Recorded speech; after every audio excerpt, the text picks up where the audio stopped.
Hello, extra time. It's time to the league not to get a hoy because it damages your reputation. It makes people, when they read it, just laugh at you. The simple club, they're playing in the League One and they're playing in the Europa League and they're credit to the game in this country. Maybe we should get Stephen Kenny down to manage the Irish team. Welcome everybody to another episode of the extratime.com podcast. Your host Luke, Jordan, delighted Donal, Ryan and Dave Donnelly alongside today. Lads, how are we? All good, Luke, thanks very much. Fine, Luke. Yeah, busy weekend, double fixtures in the Premier Division. The Women's League kicked off, the First Division's flying. Dave, we're back in action. Yeah, that's it. My team, DLR, are not back in action yet because it's an 11-team league this year for some reason. But it's good to see the league up and running again, and a few exciting fixtures and a few exciting results. Would you throw a 12-team in? Was there a 12-team sniffing around to get into the WNL this year? There will be in future, yeah. Pats are in the 17s now. They'll be working towards being a team at some point. And yeah, there's a few other teams, but we'll see what happens. But for now, it's 11 teams, which makes no sense. But it's the way the league's working at the moment. Am I right in saying Drogheda showed a bit of interest in joining as well? Drogheda are up to 19s this year, as far as I know. Dundalk are up to 19s, I think, as well. So I think we're going to get to a situation where the Women's League matches the men's teams in terms of the numbers. But at the moment, it's at the development stage. So yeah, we have another bumper episode lined up for you all today with Max Mata and Della Doherty join us a little later on. But first, with a quick run through the results from Friday and Monday night in the SSC Electricity Premier Division. Drogheda United 1, Sligo Rovers 0, Cork City 4, they're up and running now, UCD 0, Dundalk 5, unfortunately, St. Patrick's Athletic 0. Well, definitely talk about that result in a sec. Dave is giggling over his shoulder. Shells 1, Bowes 0, and Shamrock Rovers 1, Derry 2. That was the big game of Friday night. We'll come back to that in a sec. The Monday night games in the Premier Division, Dundalk 2, Shells 1, Sligo Rovers 2, St. Patrick's Athletic 1, Bowes 3, Drogheda United 1, UCD 0, Derry City 4, and Shamrock Rovers 4, Cork City 4. I suppose we won't go through every game because we'll be here all night, lads, but we'll just talk generally about the teams. Might just start with Shamrock Rovers fairly quick, Dave. Disappointing loss against Derry on Friday night, losing 2-1, and then a draw. They did come back from behind, or 4-2 down. They came back from behind, drew 4 on the end. But 4 games in, they're not clicking. I think that's the best way to describe them. They haven't clicked yet, maybe. And again, look, there is probably circumstances around it. We'll come into that in a sec, but they just haven't found the rhythm just yet. yeah, as you allude to, the red cards have, particularly in 3 centre halves getting sent off, have kind of very much disrupted Shamrock Rovers' start to the season. But I thought they were pretty good against Derry, and Derry were just a good team on the day, and they deserved to win. I watched the Cork game on Monday night, and as much as Rovers created about 20 chances, they were chaotic in defence, which again I think is partly a result of the fact that they've had their defenders not available for most of the season so far. So I wouldn't worry about them too much. I think they're going to get better. I know they're 7 points behind now, but they were at a similar stage about 11 months ago. So I don't think that the league is out of reach for them by any means, but it's a very bad start for them. But I don't think they're gonna panic. I think they've won the league 3 years in a row, so I don't think they're going to be, overly panicked about the whole thing. But it's certainly a roadblock to their hopes of 4 in a row. Well, it's we're not going to go down the prediction route of ruling out Shamrock Rovers. I think you remember a few years ago, certain pundits were saying that the league was over when Shamrock Rovers 11 points clear, and then Dundalk won it by a little bit. So we're not going to go down that route of predictions just yet. Well, I was talking to my dad after the game last night, and he was like, "No, Derry are definitely going to win it. I know football. Derry are going to win it. There's no chance Rovers are going to win it." And I was like, no, that's not exactly how it works. But I think there's going to be a lot of twists and turns on the way, and Derry look very good, but they haven't won a league. So the tests are all ahead of them right now. Yeah, and even like you look at the lineup team from the other day against Derry, it was Sean Gannon right centre half, Sean Cabin left centre half, and then Gary O'Neill in centre half in the middle of the three. Like that's like it's not a back three that they're going to play really this season. Bar probably Sean Cabin will fill in there at some stage, but like the other two players are not centre backs. Like you have to take that really into context. Gary O'Neill was really good at in the centre half. Like he did exactly what so Roberto Lopez plays in the middle position in centre back, and he advances the play. But O'Neill was playing like a midfielder. He didn't set up, but he set in motion the Rovers equaliser. Like he looks like a duck to water in that position. So I think that he might play there again in future at some point. But yeah, it was obviously the game in Derry. They were absolutely on their knees, and the fact that they even stayed within 2-1 was probably an achievement, and they're only going to get better this season. So the only question is whether Derry can keep that 7-point advantage and keep ahead. If Derry have a bit of a wobble, then we have a league title challenge on our hands. Yeah, I know Gary Neal's a very good footballer, and I'm sure he's very capable of playing centre half. But Gary Neal's drive in midfield is a huge loss for Shamrock Rovers. I think that's where they need him in the middle of the park to break up the play, get involved, setting the tempo of the match, and I think that's kind of the issue there. But look, not to talk about it too long or prolong the point, but look, Dan Cleary was back playing on Monday night.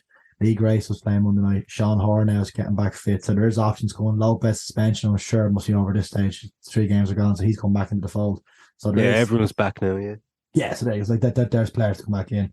And just before we move on from Shamrock Rovers, our extratime.com reporter Mark Dara first. Call up Stephen Barry after the Cork game. Let's have a listen. Stephen, 4-4 draw. Have you been involved in a game like that before? Not as a manager, because I know, but as a player, can you think back to? No, I can't. Really strange game. Really strange. Looked like early on we were gonna go and win quite comfortable, and then we give up really poor goals. We gave up 4, obviously, and could have been 6, and we could have scored 7 or 8, So really, really strange game all round. Yeah, Trevor Clark was doing really well on the left, and Colin Healy ended up having to take Gordon Walker off. I think he'd been booked. The sub he brought on about 4 minutes later, he went in the book as well. Trevor had an excellent game shape. Certainly, I think the best since he's come back to Rovers. Yeah, he was brilliant. I thought in the first half on Friday he was excellent as well, Trevor, but tonight he was brilliant. It caused him all sorts of problems. He was looking at the score at the end as well, Trevor. So he'll only get stronger and better as he gets fitter, and he hasn't played many 90 minutes the last few months, so it was great to get him. We didn't want to get him 90 tonight, but he obviously had to, and he was excellent. Yeah, 104 minutes by the time he was 14. Is he okay? He clashed with Aaron Bolger, and Aaron came off the worst, and the medical treatment came on quite quickly for him. But you said you spoke to Aaron's dad. Yeah, Nigel spoke to Nigel inside, and he said Aaron's okay. He's going to go to hospital, but he's conscious and he's okay. And Trevor has a bump on his head, but Trevor seems fine. Yeah, and Simon Perry, it was the first league goal. Yeah. You brought him on to try and make an impact, and he did. He had another one where he ran one out into the corner flag and really tested the goalkeeper. Maybe a bright point on a night where you're kind of looking at what you need to do, maybe different. Yeah, Simon did well. Like you said, he looked bright and busy up front. He created opportunities, he caused them problems. He scored 1 and looking at the score 2, and it's exactly what you're looking for from players off the bench. He was very good. You've Pico Lopez is back for the game on Friday. I think certainly Rovers have missed him. He is the captain. What do you say to the team after over the next couple of days when you're focusing on Friday, but you want to see a reaction from what you saw this evening? Well, we'll be in the morning. We'll review that game because we know that our defending tonight was nowhere near our level or our standard. So we'll review it tomorrow, and like we do after every result, we learn from it and we move on very quickly. And we have to get ready for Shelbourne on Friday. And what do you expect from them? They gave Rovers some very tough games last year. Required a very late Rory Gaffney goal to win a really crucial win against Shelbourne for the league title last year. What do you expect from them this season? Another tough game. I don't think it'll be anything other than a tough game. It's a Dublin derby in Talca. Like you said, they gave us difficult games last year, and I expect the same on Friday. We want to Sligo. I kind of want to prolong the Pats talk as much as I can, so I'll go to Sligo first. Donal, disappointing loss on Friday night. Bounce back then last night as we record on Tuesday. How do you sum up the weekend? How did you so far sum up Sligo Rovers start season? Who did they beat, Luke? They bet St. Patrick's Day, Dave. Thank you. Okay. A great game it was as well. I was in the showgrounds last night, and the performance between Friday and Monday night was night and day, Luke, to be honest with you. I mean, they just didn't hit the ground running at all in Drogheda, and I was there as well. And Drogheda really were excellent on the night and full value for the win. The man Freddie Draper up front, hard to believe he's only 18 years old. The lad's an absolute handful, caused the backline problems all night. And like I said, Sligo Rovers just couldn't get going at all. And then a really well-organised, well-drilled performance against St. Pat's in the showgrounds on Monday night, especially considering they went down to 10 men after 20 minutes to dig in and hold on for the win in the manner that they did was extremely impressive, and a lot of happy heads going around Sligo town this week. Yeah, and one of those happy heads we're going to listen to now is Sligo Rovers manager John Russell. John Russell, that's a huge win for Sligo Rovers this evening. Yeah, massive 3 points. It was backed against the wall towards the end of that second half, but you know, in terms of our performance, that were outstanding. Even before we went down to 10 men, I felt we were in the ascendancy, but to recover the way we did, take the lead, and then to go behind and then take the lead again. You know, 2 quality goals. Anyone that is here that witnessed the quality of play, and it was really pleasing. And you know, the energy levels, fitness levels of the players, the togetherness, it was outstanding performance. The game really was turned on its head though in 20 minutes when John Mann was shown that straight red card. Yeah, look, I think it was a red card. I think he was last man back, but as I said, the group, they stuck together. You know, the players dug in deep. We had to bring a couple of players off the bench, and you know, I think over the 90 minutes, even with 10 men, I think we deserved to get the win. Moments of quality throughout the game as well. Really well worked goal for Rhys Hutchinson's first goal in Rovers colours, and then a moment of magic from Fabrice Hartman as well to win the game. Yeah, absolutely. I think there were 2 outstanding goals, and yeah, the build up and the combination play for Rhys's goal, and he took it really well. And yeah, look, we know the quality that Fabrice has, and you know, we got him to the club last year, and obviously he couldn't play for a period of time, but we're delighted that he's in the colours of us now, and you know, the showgrounds, he lit up the place tonight. There's certainly a lot you can take from that performance, given that you had to dig in for over 70 minutes with just 10 men. Yeah, look, testament to the condition of the players. You know, they're working extremely hard, and you know, it's a big win. You know, we need to be winning our home games. We had a great night against Shamrock Rovers here. Pat's their top club, and you know, even with their performance last week and on Friday night, we knew coming in it was going to be tough. They were going to have a reaction, and so did we. We were disappointed the way we performed in Drogheda, but you know, the testament to the players tonight, they were excellent. John, thanks very much. Cheers, thank you. John Russell, good start for him when he took over the mid season last year from Liam Buckley, established manager, his first managerial role really. He's really hit the ground running as a coach with Sligo. He certainly has, Luke, yeah. And, you know, a lot of people were kind of wondering if it was the right appointment, given that he was kind of under the regime of Liam Buckley, where it kind of, you know, didn't kind of end too well for Liam Buckley, unfortunately. But that's just the way things go sometimes. But Rovers took a punt on him, and he's really kind of changed the mindset of the club from top to bottom, really. You know, we'll hear from Max Malla later on about how he touches on, you know, the standards increase in fitness going up, you know, all about getting players into the right mindset, getting the attitudes right. And I think that was really evident when you look at the performance against St. Pat's on Monday night. Like I said, they had to cling on there for a little while, but to be honest, you wouldn't have thought that it was Sligo Rovers that were down to 10 men at all.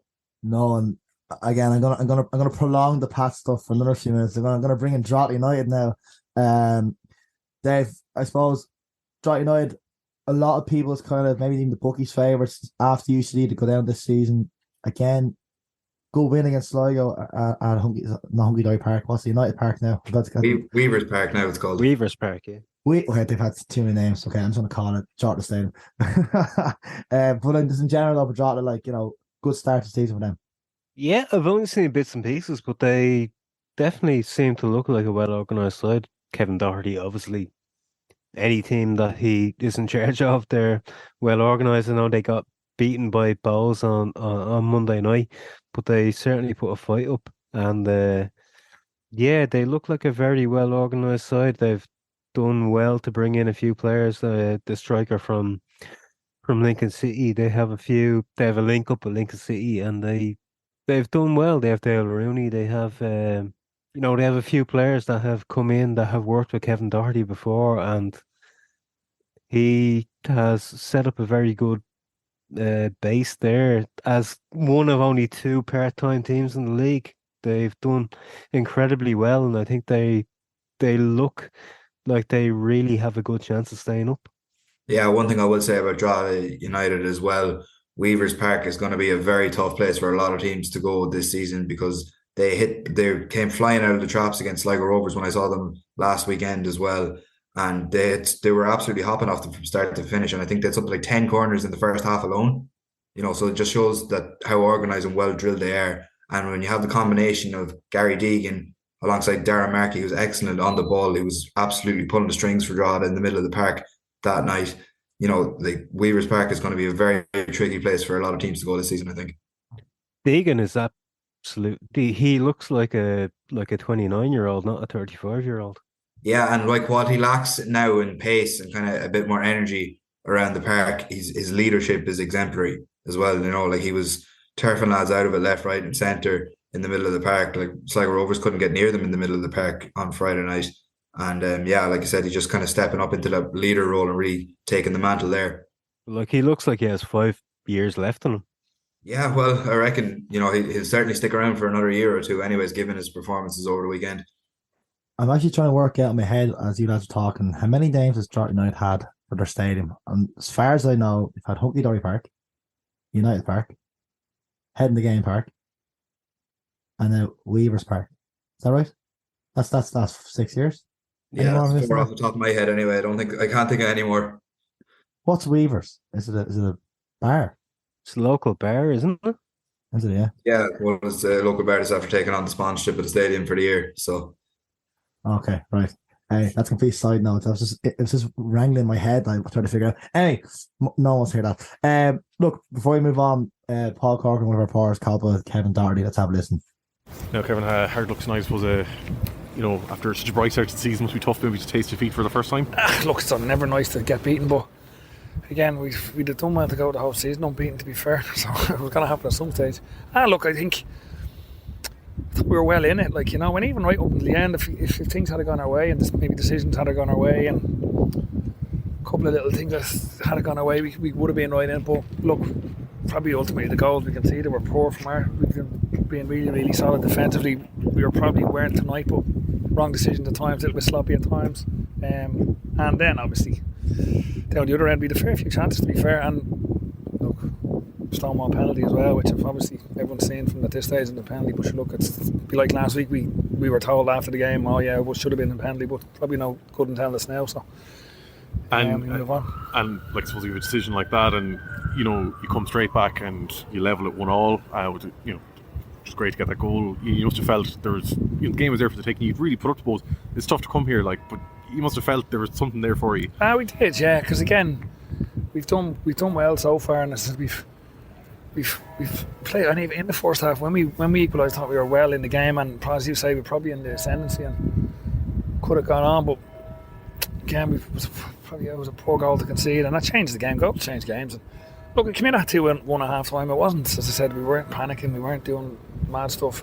We just, as I said, probably at the key moments, we didn't, at both ends, we weren't as good as we have been. But look, we move on. We have a game on Friday, so we'll look forward to that. And then moving on to the game on Friday, I know you did name an unchanged side for tonight, and it's a tough turn around for 3 days, and you have 4 days now to the game against UCD. And every game is an important game. It's going to be a very important game on Friday. How any thoughts could have gone into that game now?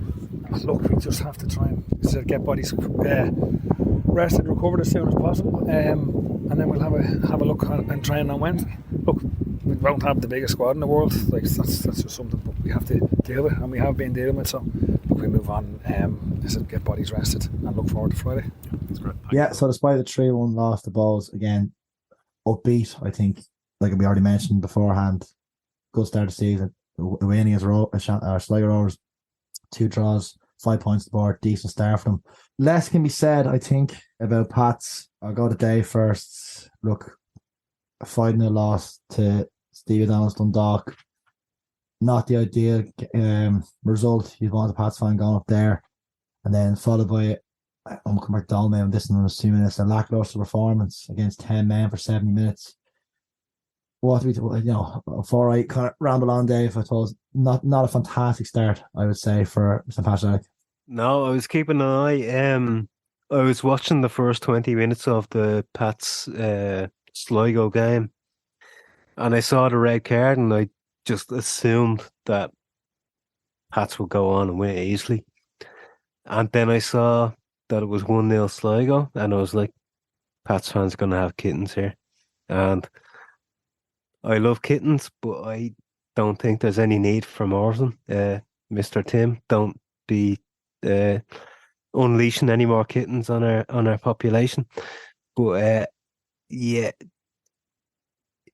there was always the feeling I was watching. So I was flicking between Rovers and the Pats game.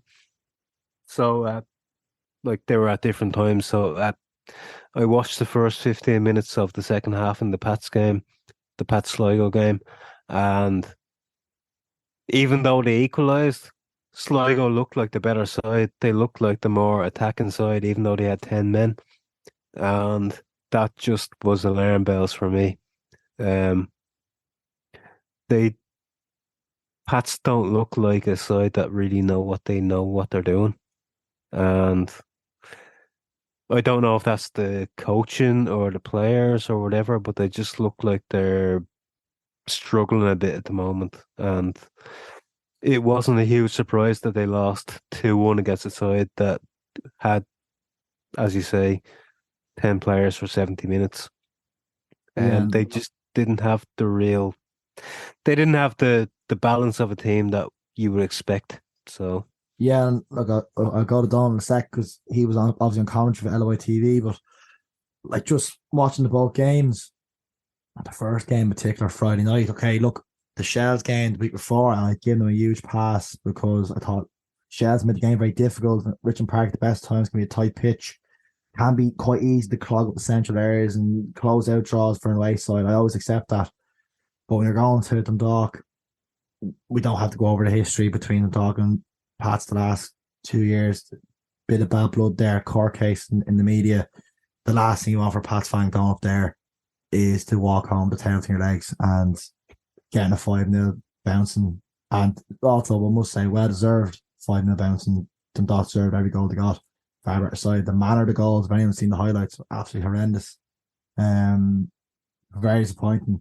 Fast forward Monday, you're hoping, okay, it's a once-off, bad result, but I'll let Donal come in here before I keep rambling on again. Like, Donal might give an objective point of view. In my own opinion, obviously, he was doing match reports for extime.com, and I commented it was just lackluster, just pedestrian, side to side. They started going direct, then went side to side, crossing the box, but they were aimless crosses. It wasn't a case of there was a game plan. It was just the ball out wide, get in the box, and Sligo, to their credit, I don't think you would have to be a fantastic side to defend against Pats Stone. You just clog the box. I don't know where the goals come from, bar a bit of genius from Chris Forrester in around the 60th minute. That was a fantastic goal, and he almost got maybe the winner 2 minutes after he danced by the side of the fence, and great save of Luke with Nicholas. But after that, there's nothing. I just don't. The first half direct didn't work. Set plays didn't work. Crossing the box didn't work. I'll let Donal jump in because I'm going to keep going. So Donal, give your objective point of view before I hit my head against the wall. Yeah, no, well, in fairness, I thought it was a very, very entertaining game. Pats did try to get back into it once Chris Forrester came on, and like I said it on the commentary, that's the kind of quality he has to unleash something special like that from about 20 odd yards into the top left corner.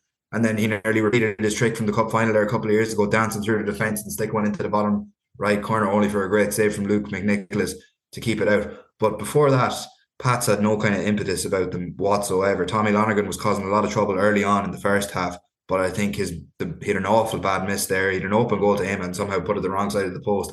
And now I don't know if he was expecting Niall Morrison, who was covering, to get a touch on the cross as it came in, but it fell to him in loads of space and he had loads of time. And all he had to do was just tap it into the bottom corner, and he somehow managed to miss it. So I'd say it was probably weighing on him a bit, and I was surprised to see him taken off because he was causing a lot of trouble for the Rovers backline while he was on the field of play. But then, like I said, only for Chris Forrester, Pats weren't really creating anything. Jake Mulroney was doing his best to get balls into the box, and that was the only tactic Pats had, was get it out onto the right hand side, get it out to him so he can swing one in with either the left or the right. And he's very talented. I was very impressed with him from what I saw. But apart from that, Pats offered little to nothing on the night, and Sligo Rovers were full value for the win, even despite being down to 10 men. And was the red card a red card? I reckon it was a red card. There's a lot of debate about it, but you can see, looking back on it, Moorhan is running across to cover John Mahon, but I think when the initial foul is made, Mahon is the last man, and he pulls him once and lets him go, and he pulls him twice, and then Lonergan gets into the box and goes down. So I think a red card, probably the right decision. I can see why it was given, but then you look at Drogheda, when Sligo Rovers were up in Drogheda, Fabrice Hartman was running into the box and the exact same thing happened, and only a yellow card was given. So, it's the inconsistencies of it that spark all these debates. But for me, I think John Mahon's red card was the right decision, and John Russell said so as much as well in the post-match interviews as well. But isn't it funny how, like, myself and Donal watching the same game, Donal has, like, he thinks the red, I think it's very harsh. I think Moorhan's crossed the man, I think he's a recovering defender there. But it just shows how, this would be them top god together, but shows how VAR is so difficult. Like, we were in the VAR booth together, we're both seeing the same instant, completely different. Anyway, that's just a different topic altogether. But I generally think that Pat's got a big break there. Like, at the early exchanges, Sligo were creating half chances, looked threatening. In particular, Will Fitzgerald all day was excellent. Times of a really good game. I thought Max Mata was effective. Midfield, even, to just seem to be control midfield. Pats were maybe going direct, as Donald said, winning maybe second balls off Lonergan, but after that, a couple of set pieces here and there, again, we're really testing Luke and Donal in goal to Forrester, come on. But it's just like Friday night is a huge game. Like, we'll touch on that probably a bit later on with the games, but like, if Tim Clancy himself, like, if I know social media was a bad barometer to gauge anything in terms of sport, but it's what we go off. Like, it's a handy tool to look at. And the anger after the game, the anger after the Dundalk game, even the people not happy in the stands over the Shell, right? Everyone happy with the win, absolutely. But the performance again, it wasn't up to scratch. So Friday night for Tim Clancy and his future possibly is a huge game. And I think if there's a bad defeat there, especially Bowes having a really good start to season, 3 wins from 4. Like, I'd be worried if an early goal was in against Pats on Friday, what the reaction is going to be. But look, we'll maybe touch on that maybe a little bit later. Like, but I think that's going to be the interesting game of the weekend. Personally, I think. Dave, on Dundalk, questions for the game about Dundalk in terms of money aspect, players coming to the door. They've signed a few late players coming in. 2 wins on the bounce now, beating 2 Dublin sides, beating Pats comprehensively, getting the win against Shells, tasty affair, looked like at the end, a couple of scraps looked like in the tunnel, but 6 points from 6 and their season's up and running. Yeah, I think they've maybe had a slow start to the season, but the 2 games against Dublin teams, yeah, they've done the job. I think I tipped them last season to not do well. In fact, I tipped them last season to finish 9th, and I got absolutely bodied on that. But they've kicked on from last year. They've brought in a lot of new players. They brought in can't remember his name, Raiden. The winger they brought in is really good, and they've brought in a lot of good players. They're in a similar position than they were last year, where they've had to bring in a few players because they had their loan players going back, obviously. But Stephen O'Donnell's done a really good job there, and I know, Luke, you won't be happy to hear about that. But they've done a good rebuilding job, and I think they're set up good for this season. I think they're going to do really well. I think you're talking about the Tulloch. You're talking about the left winger. Tulloch, yeah. Yeah, the other player I thought impressed on Friday night watching the game was Conor Malley. Like, he looks like a good player as well. Decent at dead balls too. He looked like a pretty good prospect from Dog. Shells are an interesting case. big win against Bowes. Surprised me over that again. Did you see the red card incident for Dylan Connolly, lads? Did anyone see it? I think we all saw it, but it Yeah, was it's a turning point in the game, like, but it's very soft. Jesus. yeah, I think he was shoved in the back, but there was no reason for him to put his arms up like that. So I think it's a bit of both. I think the referee got it right. You think so? Think it's a red card? Yeah. Oh, I think they disagree with everyone's decision on red cards this season. It was Donal later on, now it's you, and then Donal again today. Like, I don't know. It's very soft. He got shoved in the back, but you can see that he puts his arms up for no reason. He puts his forearm up. If you get pushed, you don't put your forearm up like that, in my opinion. I might be completely wrong, but I don't think that you stick your elbow into somebody's head because you're pushed. Would agree to disagree because there's too much to talk about in the show today. Cork City. You sticking up for Bowes? I am an objective commentator. I try to be objective. Right. Off script, probably won't be objective, but I'm on the air. I am objective. So look, Cork City, 4 points out of 2 games. That's a good return for them. And I suppose they may be looking at themselves, Dave, that they could have got 6 points from 6 here. They had a great advantage going into the last minutes. I know the Aaron Baldwin and wish them speedy recovery that obviously added on the extra time, but they had a great chance there, 4-2 up with 10 minutes so to go in the game to get 3 points in talent. That would have been a big kickstart their season. Following up actually, obviously have to win the UCD on the Friday.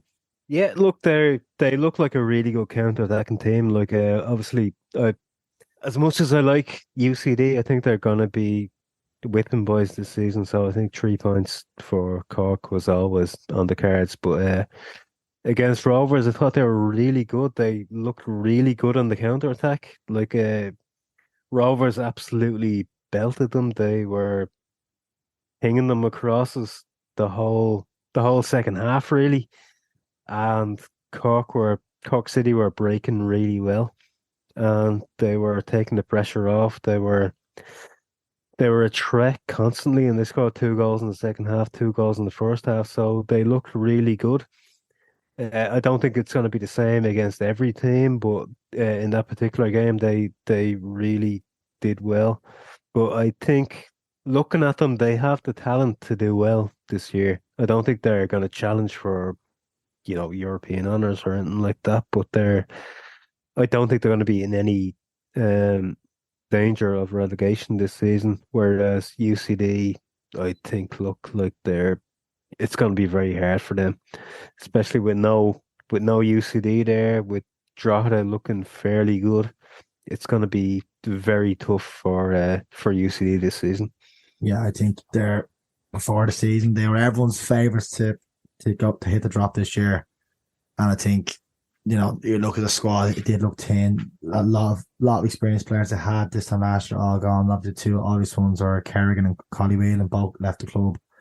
Lonergan stepped up big time last year with the goals. He's now gone, so it looks like a real tough slog from this season. 1 point from 4. Obviously, it was a great result in the first day of the season to Dundalk, but since then 3 losses in the bounce. Really quick then on Derry, might go to Donal for this one. 3 wins and a draw. 3 in the bounce now in terms of wins. They look like they're the pace setters for the season. Yeah, absolutely. And Jordan McAniff really stepping up to the plate as well, getting his 3rd and 4th goals of the season there on Monday night against UCD, kind of picking up where he left off from the cup final last year. But yeah, no, Derry City have been absolutely flying, haven't they? A lot of people tipping them to go all the way this year and stop Shamrock Rovers' attempt at 4 in a row.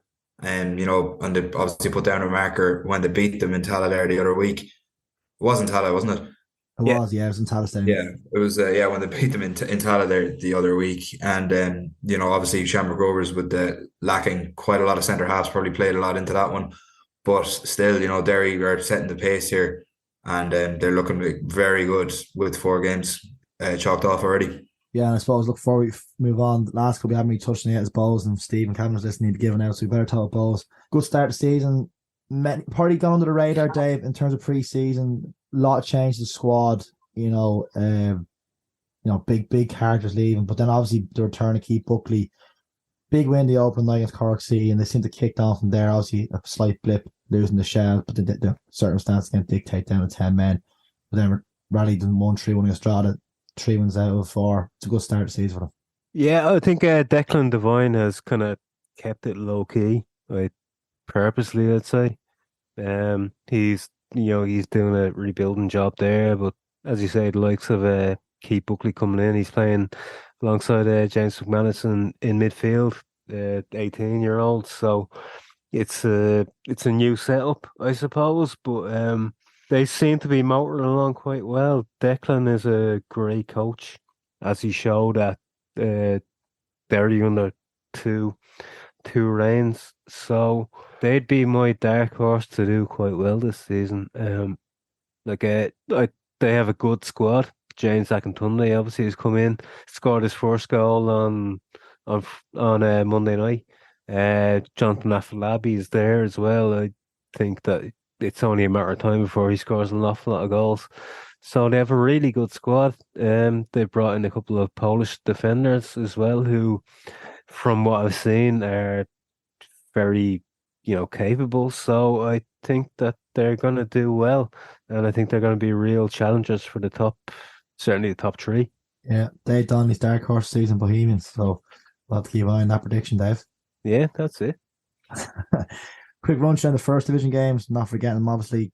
Kerry 1, Treaty 1, War United 0, Galway United 1, Wexford 3, Athlone Town 0, Finn Harps 1, Bray Wanderers 1, and Longford Town 0, Cove Ramblers 0. The Women's National League, of course, kicked off. Was a big preview show last week. A quick run to their games. Shelbourne 6, Cork City 0. Big win there, big statement there for the champions. Galway United 0, Wexford Youths 1, Sligo Rovers 1, Shamrock Rovers 2. Come back to that game in a few. Treaty United 0, Bowes 1, Athlone Town 1, and the written off P-Mounts by Paul Corcoran 3.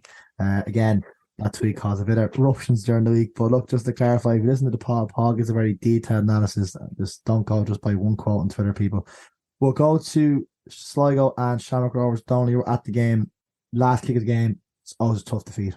Yeah, I was myself and Jessica Farrier doing the commentary on it for LOI TV, and like you could see the heartbreak in the Sligo Rovers players' eyes when Anya Gorman hit the back of the net. Now, I don't think you can say that the best team, or I think you have to say that the best team won. Shamrock Rovers there was periods of the game where they were just very classy. Anya O'Gorman was causing lots of trouble down the left. Leo O'Leary in particular on the right hand side stood out to me as well, and Shauna Fox, who got the first goal, was very commanding at the back, and Stephanie Zambra as well was causing all kinds of trouble in the middle of the park. But Sligo Rovers at stages of the game, they gave as good as they got, and they were very lucky with the goal. They got Emma Hansberry's free kick, took a massive deflection off the wall and rolled into the bottom corner. But they looked like they were set to cling on for what would have been a huge point for Sligo Rovers. But as you said, look, it's just a heartbreaking way to lose with the last kick of the game like that. Yeah, and we have audio of yourself chatting to the Sligo Rovers manager, Steve Feeney, and of course, Captain Emma Hansberry. Just have a listen. Steve Feeney, Sligo Rovers manager. There's ways to lose games, and that is one of the hardest ways to do it. Yeah, it was heartbreaking. The girls have put in such a good performance and given absolutely everything. They were going right till the end, and credit to Shams, they produced a bit of quality at the end and obviously scored from it. But yeah, it's heartbreaking for us. We'd given such a good account of ourselves. Obviously, Shamrock Rovers were tipped as heavy favourites coming into this. No doubt you knew what kind of quality you had in your side, but did you kind of use that as kind of fuel to get the girls up for this one today? Yeah, to be honest, I don't think the girls needed much. The pre-season was long and they were itching to get to this game, and as you said, like everyone outside of here was kind of tipping Shams to kind of win and win comfortably. So I think the girls were well up for the game, and I think that showed in their performance. But we had no doubt, like we were going into the game for 3 points. Like it wasn't a case that we were coming in and thinking like Shams were going to run over us. We were ready for the game and felt we could have won it. And obviously, as the way the game was going, then it looked like it was going to be a draw for a long time. And I suppose in hindsight, you probably would have took the draw and could have built on it. But it was heartbreaking to lose that way. But a lot of positives, like the performance was something to be kind of proud of for the girls, and we just need to build on that now week to week. Like Shamrock Rovers have assembled an all-star cast here to make a crack at the title this year, but there certainly is a lot that you can take from that performance today. Yeah, definitely. Yeah, like Shams have some quality in their team, and they're probably the type of team that'll gel as the season goes on, which might make them even stronger. But we have quality in our team too, and we've a lot of the girls that were there last year, and we've added good people as well as good players, and we've a really good atmosphere in the group, and I think it's something that is important, because it's a long season and we need to stick together. But there's a lot to kind of build on there, but we need to be ready now because we have another tough game next week against Wexford, and they're not going to come any easier than that, so we need to be ready for it. Obviously, you've recruited very well in the off-season as well. Casey Howe gave a very good account of herself today. Got a standing ovation when she was taken off, and impressive appearances off the bench for the two Lockery sisters as well. Yeah, the three girls have come in, since more or less the start of pre-season or a few weeks into it, and the three of them have been very impressive. The quality they have is kind of clear to see for anyone that watches them, but it's their attitude and how they've bought into what we want to do, and their work rate and how they've mixed with the girls has been really pleasing. And as you mentioned, you can see what they're going to bring to the team this year, and they give us options that we mightn't have had last year, or different types of options than we had last year, so they'll be welcome additions. And you said it there yourself, Steve, finally a long trip down to Wexford next week. Will it be hard to kind of get morale back up in the camp after a defeat like that? I don't think so, no. I think obviously for the next day or two, I think everyone will be a bit disappointed just the way we lost the game, but I think on reflection, I think everyone will realise just the performance, how good it was, and all the bits that we've worked on and how the girls have took them and really built on them. But Wexford are a quality outfit, they always are. They're always up around the top of the league and they've recruited really well, so it's going to be a tough game, but we'll go down there with the same intent we had today to go and try and win the game, and we'll have a game plan to try and do that. And as you've seen today, we do have the quality to cause teams problems, so hopefully we can cause Wexford a few. Emma Hansberry, that's a tough one to take for Sligo Rovers this evening. Yeah, it's really hard to take that. Getting the winner against us in the additional minutes is always tough, but today extra bad because I think we all played really well today. I suppose going into the game, everyone expected us to be underdogs against Shamrock Rovers now, but I think we all played excellently, and just a bit deflated after that. Yeah, talk me through the 90 minutes, because obviously you said yourself Shamrock Rovers are coming in here as huge favourites, but you fairly put it up to them today. Yeah, I think we really put it up to them today. I think the game was there to win for us as well. We matched them all over the place. We were probably better than them in some areas, better than them in spells of the game. I think, it was just a great performance by us today, but obviously it just didn't get us over the line in the end. And there's a lot that you can build on from this performance today as well. Yeah, it's really positive. Although we're all a bit deflated after that game, we're all excited to get going again next week, because today that performance just shows, I suppose, what we can do. But it's just important now. We know we can give that. We have to be consistent now and not drop off next week against Wexford Youths or the following weeks. We know we can give them performances, but we just have to keep doing that now, week in, week out. So that'll be the tester for us. And I suppose finally one positive you can take is that you're off the mark for the season with a free kick. Yeah, we took a nice deflection, to be fair, but I suppose every team, when they're playing well, probably deserves a bit of luck, and we got that with the goal. We brought them back to a level game, and we brought them the whole way to the end. As you've seen, I think it was maybe 2 minutes to go where they got the winner. So loads of positives today, and we'll just build on that going into the game next week against Wexford Youths, and hope that we can put on the same performance, if not a better one again next week. There's a final one to Sligo, Donal. You can tell the disappointment in the voice of the manager and the player there. It was just a gut-wrenching defeat there. Absolutely, a lot of people had Sligo Rovers heavily written off for that one. It was all about it was the Shamrock Rovers show in Sligo on Saturday evening. That was it. Everyone was saying it's just a matter of how many they were going to score rather than if they'd actually go on and get the 3 points. But it was a fantastic performance from Sligo Rovers. They surprised an awful lot of people last year. The showgrounds was a very tough place for women's national league teams to go. They picked up great wins against Wexford Youths and Shelbourne, both in the showground, so no doubt they'll be hoping to repeat the trick again this year. And of course, another tough game for them this weekend away to Wexford. But they'll be quietly confident, I'd say, that they'll be able to build positively on last season. It's that kind of thing where Rovers or Sligo Rovers have they've built up a team over a couple of years. I know they have the senior players like Emma Hansberry in the system, but Shamrock Rovers have brought in senior internationals, so it's kind of a different it's a different system that they're operating at the moment, and it's probably a good thing for Sligo Rovers that they were able to be so close to them. Yeah, absolutely. And like I said, they can definitely take a lot of positives out of it, whatever way you want to look at Shamrock Rovers, the way they've gone about their business. I think a lot of people kind of feel like they've skipped the queue a little bit, and just kind of in terms of just handpicking the best players from around the league. But when you look at their squad list, like it's an all-star cast, and Sligo Rovers will definitely take a lot from their performance in the showgrounds at the weekend, that they were able to put it up to Shamrock Rovers and a team of that caliber for so long in the game.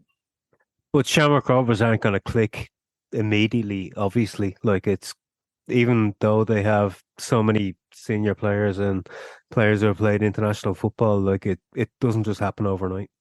No, that's true too, Dave. That's a very good point as well. But like I said, there was periods in the game where they were in cruise control, and like the likes of Leo O'Leary and Shauna Fox, Stephanie Zambra, Anya O'Gorman, they were the standout players for me for Shamrock Rovers. And there's definitely some chemistry there, obviously, because some of them would have played together at different teams and stuff as well. But they're probably not going to click all together at the same time. But the foundations are good there for what they have at the moment, I think. Dave, just a quick word down. Obviously, the big two. Oh, Jesus. Say that again. Dave, just a quick word on the big two before we move on. Obviously, Shells with Thumping win 6-0. Peamount, obviously, big win, going away to Athlone first day of the season. The team's on the ascendancy, win 3-1 there. Bit of a statement again. Don't rule them out. Some people are touting Shamrock Rovers to obviously put the money there. It's the squad they've assembled. Some saying kind of like a star squad with big players there. It's be foolish, I say, to rule out Shells and Peamount. I think the big thing's won. Shells 6-0 against Cork City was resounding. I think Cork are a better team than losing 6-0 to Shells, but Shells looked really good. They were really clinical. It was 2-0 half time and they scored 4 goals in the last about 20 minutes. So the scoreline kind of got a bit away from Cork City in terms of maybe where the game was going. But Wexford had a few troubles against Galway United, who look pretty good. Wexford would be my tip to win the league this season, but Rovers, I think, will be up and around there. As we spoke to Collie last week, top 3, I think he'd be happy with. And Peamount are going to do well, because I think James O'Callaghan is a really, really good coach, and they have really good players. Even though they've lost Anya O'Gorman, Stephanie Zambra, Lana McAvoy, they still look like a really good team, and I think they're going to challenge for the title this year. So I think we're going to have certainly Shells, Wexford, Peamount, I think will all challenge for the title. Rovers maybe will get in the mix as well. So it's going to be an exciting season, and I think it's really good for the league that we're going to see such competition in the league when, previous seasons it's been all amateur. And this season, there's a few semi-professionals. There's a bit more of a bite to the league now, and I think it's going to be it's going to be a very exciting thing to see. And I hope everyone who has their League LOI TV subscription, which means that you can watch all the Women's National League or League of Ireland women's games live. I hope that you all do that, because it's going to be a very good season with very good quality. We also have the excitement of a new competition to look forward to this season in the women's Premier Division as well, with crossing over from the Northern Ireland Football League as well. 5 teams coming down to join that, and that promises to be exciting as well. Yeah, because a couple of the Northern Irish teams are going professional as well. I know Cliftonville have brought in something like 9 professional players, and a couple of the other teams still have a deadline that they can bring in professional players. So it's going to be exciting. It's going to be I know Rovers went. We talked to Collie O'Neill last week, and Shamrock Rovers went up to Glentoran and lost 3-1. So it's a really competitive level up there as well. So it's this competition that's coming up is going to be really good. I think it's going to be a really good level for players, and it's going to be good for football in this country. It's an interesting time. It's been held during the off season. The World Cup's on. Is that correct? Yeah. So the likes of Anya O'Gorman likely will be away, but most of the players will be around. So it's when there won't be domestic fixtures on, there will be an opportunity for players to keep going and play, I suppose, a higher standard of football, a cup standard of football. So it's all good. I know, it's excellent. I think we're all in agreement more cross-border football, and that's a wider discussion for another episode, another day. But I think a lot of people, even north of border, are definitely in favour of more cross-border football action. I think it adds to the game. I think we've seen when the Stanley Cup was at its height when I was younger, there were some great games over the years. Fortunately, the United Union Cup didn't go as well, as maybe COVID probably affect that too. But look, that's for a wider discussion another day. Just before we finish up and move on to Max Mata, have a quick listen to Phil Trill, the manager of Galway, and have a listen to the goal scorer, Ciara Rossiter for Wexford Youths. I suppose, look, you come in here, you're taking charge of the senior team now this year, and you see the first game down on the calendar, and it's Wexford Youths, 4 points off the top of the table last year. Possible prolific attacking lineup in the league with Emily Corbett, Rihanna Jarrett, and Kylie Murphy in addition. What are your thoughts based when you see the fixtures list come out and that's your first game? Yeah, I'll be honest. At this stage now, we were just happy to play anybody in the league because it's been a long off season trying to build this. But you have to play them at some point, and we'll play them again down there.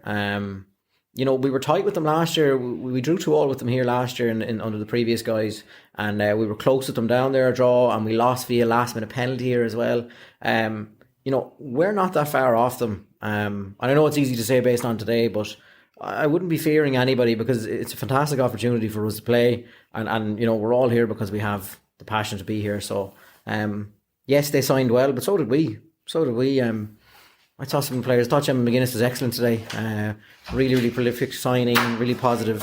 I thought things were really positive. So yeah, happy enough. And just when you mentioned those signings, so the two, technically they've all made their debuts technically for Galway United, but the two new, a lot of those players that played together last year, but the two new ones like Emma McGuinness and then Amy Madden, didn't realise when she was 16. Both, I suppose, from where I am, Gemma played extremely well. I thought Amy could have helped very well where she was. You have to gel these players into a group, but I suppose your thoughts on basically who you've added, basically. Yeah, definitely, and there's players there that didn't get a chance today that we've added as well, that bring a level of pedigree. But I think a lot of it has been made again that we've lost players. Yeah, sure, but that's football. You'll lose players and you'll gain players. The big thing for us is creating a group that are together and a group, no pun intended, that is united, because once we are united, it's the strength of unity that will push us over the line.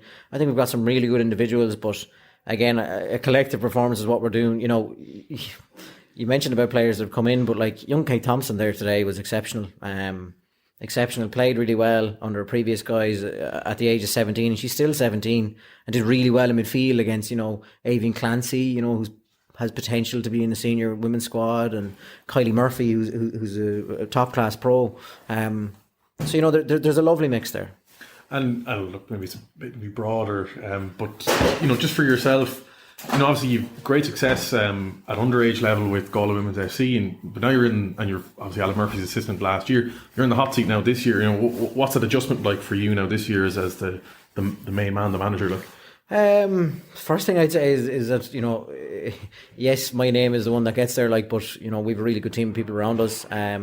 It's been a really good development for myself personally in my own career, to go from 17s manager, 19s manager, academy manager, assistant manager.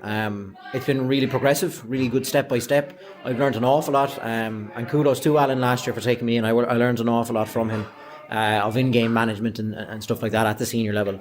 But look, it's a really positive step. I'm incredibly proud to be able to get to this level. If you'd asked me in 2018 when I got involved in women's game, would I take this? I would have thought maybe not before the time I'm 30. So look, to be able at this age to be given the opportunity by Galway United is a great feather in the cap. Nice one. All right, so Ciara, look, first game of the season and 3 points on the board. You must be happy with that. Yeah, absolutely delighted. It's a really good result for us. Obviously, with it being a short season this year, I think it's really important to get results in every game because, like I said, it's a short season. If you drop points, it'll cost you. But Yeah, we're delighted. Like Galway are a really good side. It's always a battle coming up here. They're always a tough team to play, and like we're very lucky to come out with a result. I think they were brilliant, but yeah, we fought through and we got what we needed in the end. Yeah, because coming in, I suppose a lot of people maybe, I was only chatting to kind of Phil in there as well, a lot of people maybe would have written Galway United off today, just given how strong Wexford have been in recent years, very close to winning the title last year, and you've had a Ciara Rossiter and Emily Corbett, but you certainly didn't have it all your own way today. It was a tough battle out there. Yeah, no, I don't think you could ever write Galway off. I know they've lost a few players and all, but they still have a brilliant squad there with loads of young players and new players coming in. Yeah, like I said, it's always a battle coming up here. You never have it easy. Like, it's never easy against Galway or any team in the league, to be fair. But yeah, I don't think you'd ever write them off. We do have a good squad, but they do too. So yeah, I suppose for yourself, like that's the thing. You're still obviously a great side, and maybe do you think maybe it takes a bit of time? Maybe you're not firing all cylinders. You've added Emily and Rihanna, are great players, but they're just coming back into the side now. And Abby Brophy, sorry, I forgot she made her debut as well. So is there a little bit of that, maybe a little more gelling to do, basically, to get you up to? Is there more to come from you, basically? Sorry, is my question. Yeah, no, there's definitely more to come. I think all the new girls have come in and they've gelled really well, every single one of them, both on the pitch and off the pitch. They fit what Wexford Youths are about perfectly. You know, they're all hard working and they all have great personalities, as well as that off the pitch. But yeah, like I feel like it's only our first game of the season. We've had a good pre-season, a lot of running, but there definitely is more to come for us. But I definitely think we've gelled well. But yeah, we're only going to get stronger, hopefully. I suppose I have to ask yourself, basically, on the goal. Like, it must be nice to get a goal so early in the season and you're off the mark. How did it feel, basically, getting your goal open day of the season? Yeah, I'm delighted to score personally, but like, you don't score goals without your squad and without the hard work that we put in for the full 90 minutes there. Every single one of them, all the players that came on, whether it was for 5 minutes or however long they came on for, everyone worked really, really hard, and it was an absolute battle, and you don't get the results without the hard work from your team, and thankfully, yeah, it paid off. Yeah. And then, look, last question was on to Sligo now next weekend. Any thoughts kind of coming into that fixture? Yeah, it's exciting to get our first home game under our belt. Like, Farry Cargill's looking really well, and it'll be good to get a game against Sligo. Again, they're a really good team. They're a tough side to beat. They beat us last season as well. It's going to be a tough game again, like every single game I think this year. So yeah, it's just important to focus on that now and have a good week in training and come into Saturday hopefully flying it. And there's kind of a lot of grumbling about maybe we don't have enough Premier League players, but in terms of the Championship, But what's the point in grumbling about it? But the step I can't hold about it, can I? If they're not playing the play, what's the point of me grumbling? The step up to international football in the Championship, is it easily manageable? Well, I tell you back there when we played in 2002, what's the point of me grumbling? We had lads who were all at the bottom of the Premier League, real scrapping away, Kinse and Matty Holland, and I had Gary Breen who hadn't even got a club. What's the point of me grumbling? So I don't subscribe to that, you just... Whatever it is, whatever I've got, I'll get them together and make the best of them and try and make sure we qualify. Grumbling is not one of the things I do. You can subscribe to each new episode of the ExtraTime.ie Sportscast on iTunes. Please give a rating or add a comment there to let us know your views.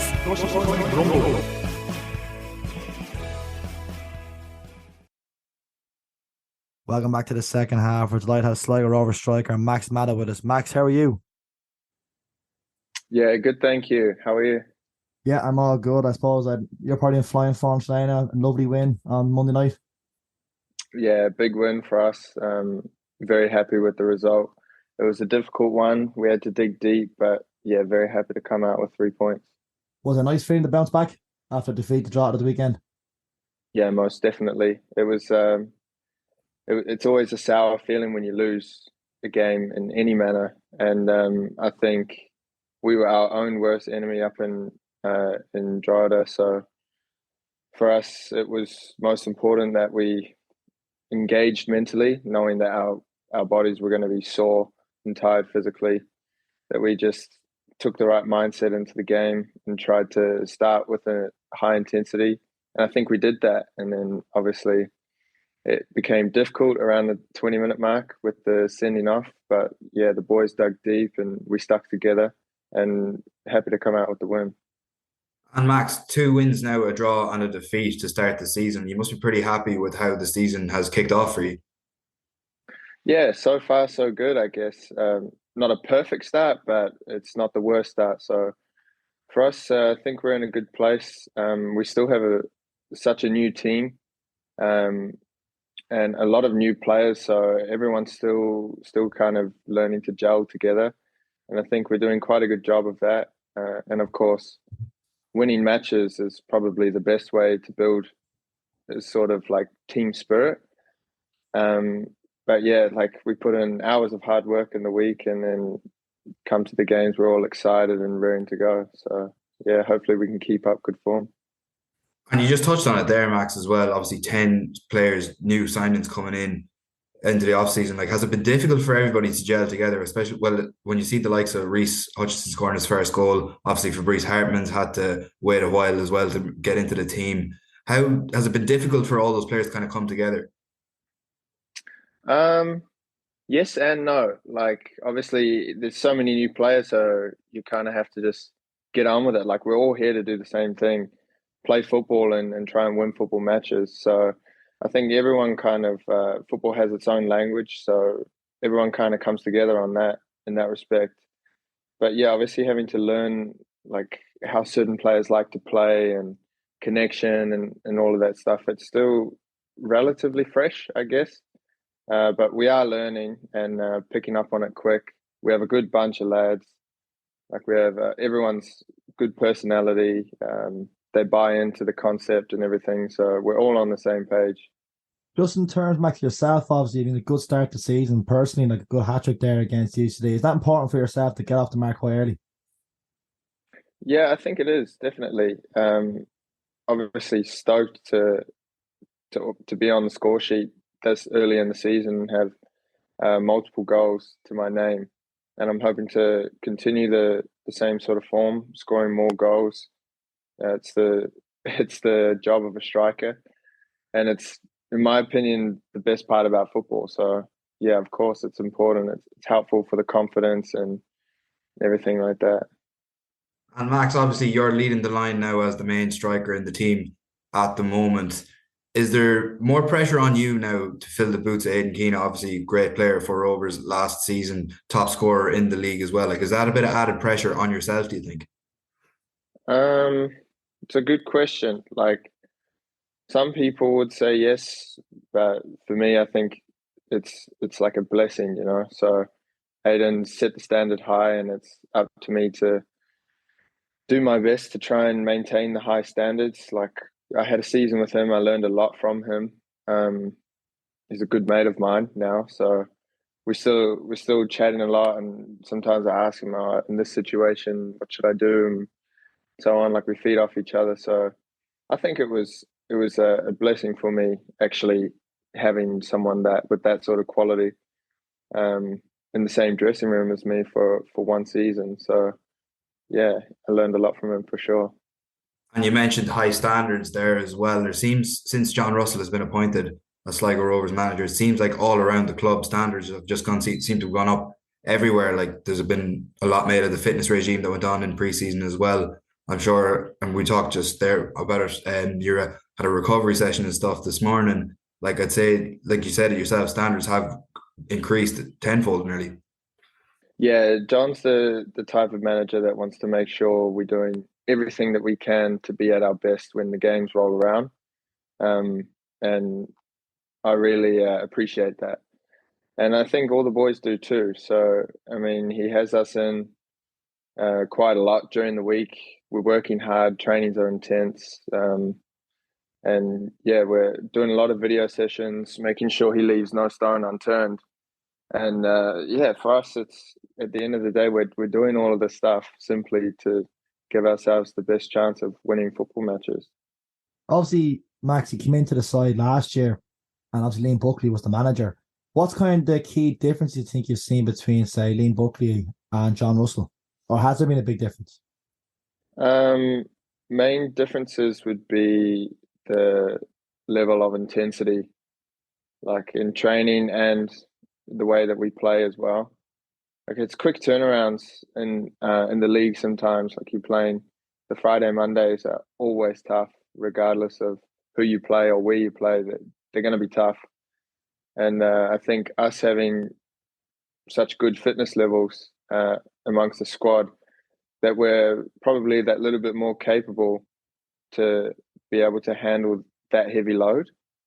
So yeah, that's probably the biggest difference for me. Yeah, you mentioned there off there, your legs are a bit tired this morning after being down to 10 men as well. So not ideal, I suppose, to get a first and off on a Monday night when you played 90 on Friday. Yeah, exactly. But that's just the way that football is sometimes. And yeah, well, we didn't really have a choice after that. We just had to knuckle down, roll the sleeves up, and just get stuck in. And that's exactly what we did. And I think we deservedly won the 3 points last night. Yeah, I suppose that's where the fitness regime actually does kick in. There's moments like that during the season. Yeah. For yourself, Max, on a personal level, whereabouts did you grow up? I know it's New Zealand, but in terms of whereabouts in New Zealand did you grow up? I grew up in the big city. It's called Auckland. I'm from South Auckland, so what some would call the ghetto. But yeah, that's home for me, and I pretty much lived there most of my life, right through teenage years, and then I left home when I was 18. I went over to live in Switzerland for 2.5 years, I think, while having a stint in Estonia. I actually played against my teammate, Frank Levac, when I was there. And then I spent a year in America, and then I came here last year. So yeah, been around a bit. Just in terms of, obviously, you mentioned Auckland, like, I suppose from people living here, the first thing that pops in your head when you have Auckland is rugby. So just where does the football come into your own life? I think, to be honest, I started playing football when I would have been maybe 4 or 5, but I only started playing because my older brother wanted to play. So he was asking mum and dad, like, "Oh, can you sign me up to go and play football?" And then I was like, "Oh yeah, I'll play too." And then since then, like, we enjoyed it. So we never really, right through the years, never really thought about stopping playing. Even though most of our mates, like pretty much everyone, was playing rugby, especially from where we grew up. So it was a little bit weird. We were like the outliers, I guess. But yeah, always just continued playing football since that young age. And I suppose, obviously, look, in terms of, I remember myself, the 2010 World Cup was probably the first time I can really think of New Zealand on the world stage. Was that a big deal in New Zealand at the time? Like, I'm thinking of players such as Ryan Nelson, Chris Wood, obviously still playing at the moment. Like, those kind of players probably playing their trade in England. Were they kind of the players you'd look up to growing up? Yeah, most definitely. And like you said, Chris Wood's still playing. So, like, I actually I was in the national team camp with him in 2019, and it was so weird for me to see him as like a teammate. I still didn't see him as a teammate in that moment because I was so used to just like looking up to him as the number one striker for the national team. So it was quite strange for me to share the dressing room with him. But yeah, they're all heroes for us for sure. And what's Chris Wood like? I don't know him too well personally, but a couple of the boys say he's very kind. He's humble. He's pretty laid back, and I guess everything that describes New Zealander is kind of like what he is by the sounds of things. And obviously, Max, you're not the only New Zealand man in the Sligo Rovers team. Nando Pineacker as well.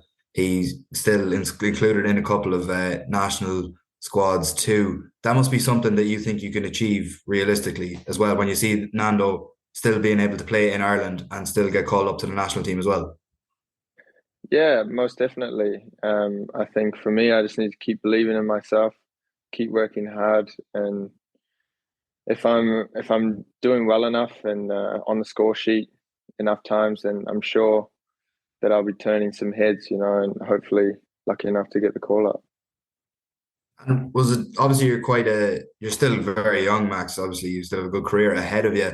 Was it difficult to leave New Zealand when you did? Obviously football has taken you nearly all over the world at this stage, from Estonia to America to Ireland, but was leaving home at such a young age difficult, or was football always the dream for you?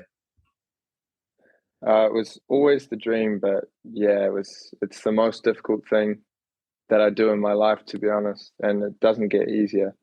Like, I have such a big family. I'm such a family man, so every time I go home, it's so sweet, and having to leave is always so difficult for me and my family as well. So yeah, it doesn't really get easier, but you kind of just get used to those feelings, and you just have to deal with it.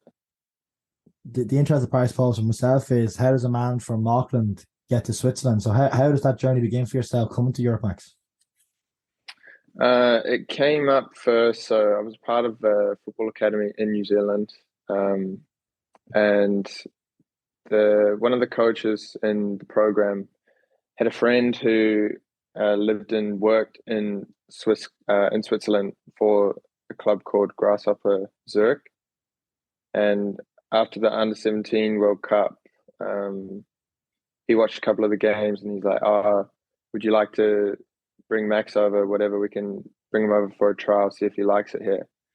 So that's pretty much how I ended up going over about 6 months later in 2018, I think that was.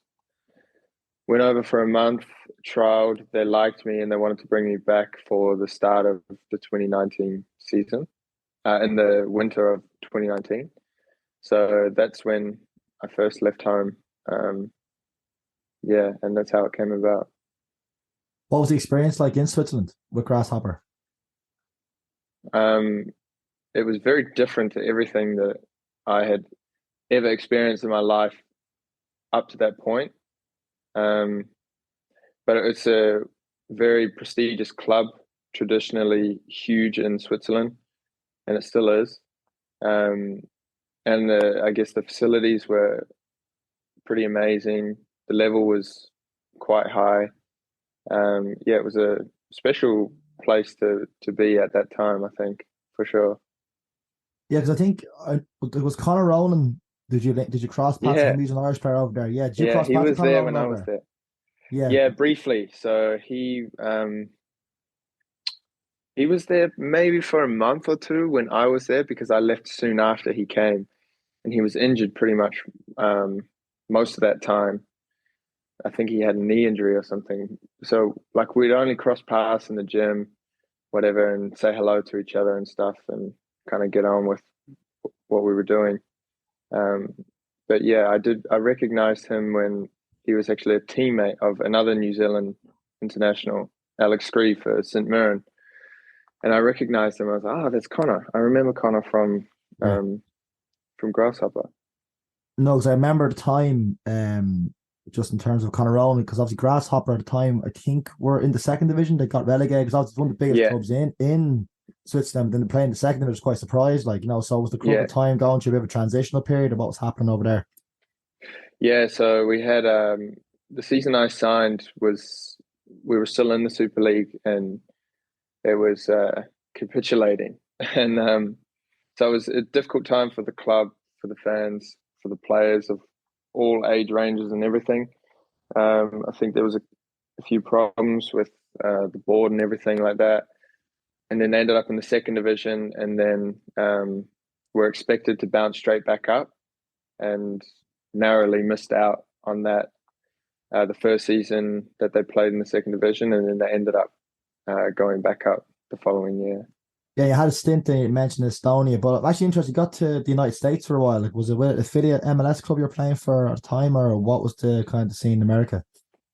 Yes, I was playing in the USL, which is the second division in America, but the club I played for was called Real Monarchs, which is like the reserve team for Real Salt Lake in Salt Lake City, Utah. So we got to use all the same facilities and bump shoulders with the MLS players and everything.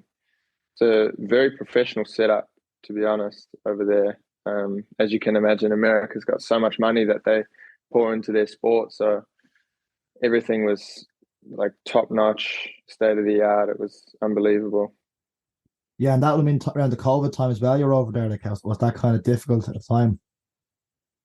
Yeah, so I was there pretty much on the back end of COVID. COVID slowed down my process of actually getting over to the States, and it slowed down the process of the season beginning. So it's meant to be the same time period as our season here in Ireland, but we ended up starting the season, I think, in May. It got pushed back because of COVID. And then towards the second half of the season, everything kind of loosened up a bit, and it was back to almost like normal times again, with travel restrictions and all of that sort of stuff. And what did you make the standard of the USL? Because I've chatted before, the Irish players playing over there, and they didn't, without disrespect, they maybe didn't think it was that kind of high of a standard, but they were quite surprised by the standard itself. That was actually quite decent. How did you find it when you're playing it? Yeah, I think I would say the same. There was the season that I was there was all the MLS clubs' second teams were in the USL still. They didn't have the MLS Next League. So there were so many teams that were in the league. I think there was 36 teams in the league.